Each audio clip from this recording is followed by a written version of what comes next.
Hi people! Ngayong gabi, after 5 days, magre-react ako sa bagong single ng Twice, ang kanilang comeback na pinamagatang This Is For. So bali, ngayon lang ako makakapag-react after 5 days kasi nga medyo naging busy, marami naging ganap. At ngayon titignan natin, excited ako kasi ngayon ko na lang ulit mapapanood ang Twice. So let's see. Start tayo. This is for. This is for all my ladies who don't get hyped enough. If you've been down wrong, then this your song. So Ang ganda nila sa kulay pulang damit ha.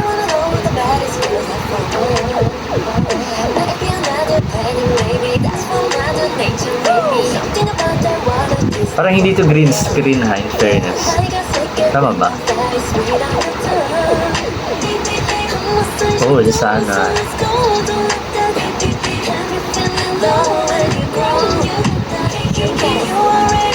Ang ganda talaga ng face niya, ano, ng Jung yan.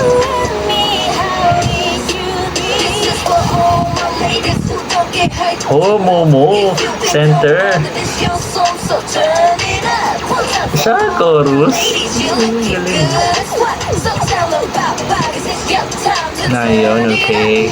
Gio.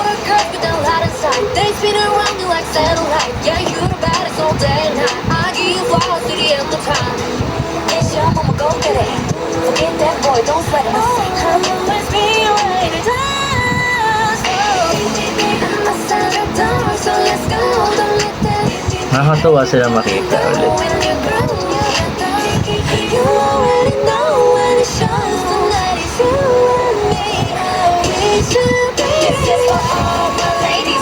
Uy, parang ano to, yung I Can Stop Me yung part na yun ah.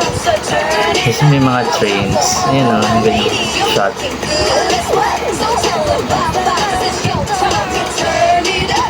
Oh!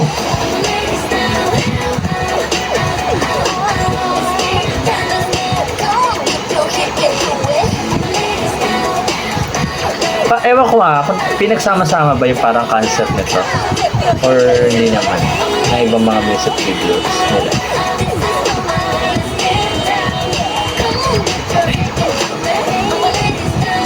Kasi itong part na to parang nakikita ko yung ano yan? Anong title yun? Yung part na yun? Parang nakita ko yung part ng ano yung break free ba yan? Break free ba? Break Set Me Free. Yung ganun ang dating. Ano ba yung ganda? In fairness. So far ngayon meron na siyang views na yan to. How many views? Let me check. 18 million views. Oh. 18 million views. Fairness ha. Tignan natin kung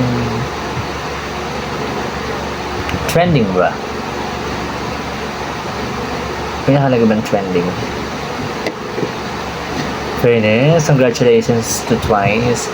Alam nyo, people, kahit sobrang tagal na ng Twice sa industry, no? Meron pa rin, may something sa kanila na they will stay, diba? Kahit ibang generation na yung mga kasabayan nila, talaga nag-exist pa rin sila, hindi sila nawawala, in fairness. So congratulations Twice sa mga onces. Share natin tong bago nilang music video entitled This Is For.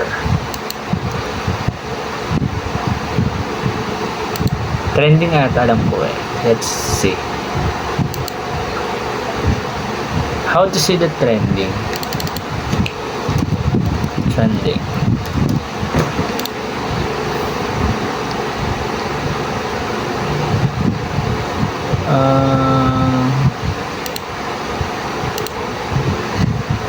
How to see the trending videos?